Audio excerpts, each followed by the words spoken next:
Halo, perkenalkan, saya Dapong Tariansyah dari kelompok 4.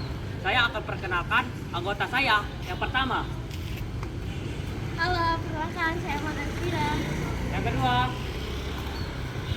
Halo, perkenalkan saya Amalia Agatha. Dan yang terakhir. Halo, perkenalkan nama saya Sabar Saputra. Halo. Teman-teman, besok kan hari Jumat tadi sebelum bulan puasa kan ada sibuk nggak? Enggak, kalian cuma di rumah, nggak ada kegiatan lain. Sama, aku juga di rumah. Tapi bosan juga nggak sih di rumah terus? Iya, daripada kita rebahan terus, mending kita lakuin hal yang bermanfaat. Nah itu gimana kalau kita bagi-bagi makanan?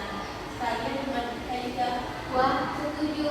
Kita bisa masak nasi kotak dibagiin ke orang-orang jahat.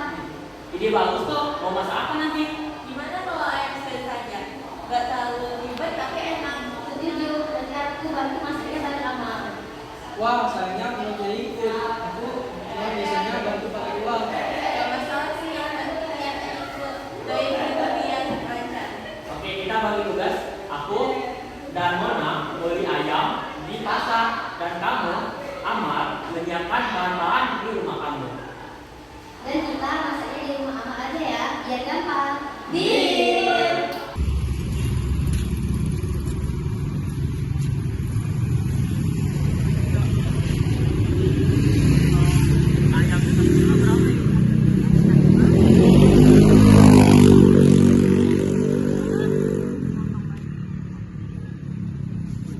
Kilo 35. Berarti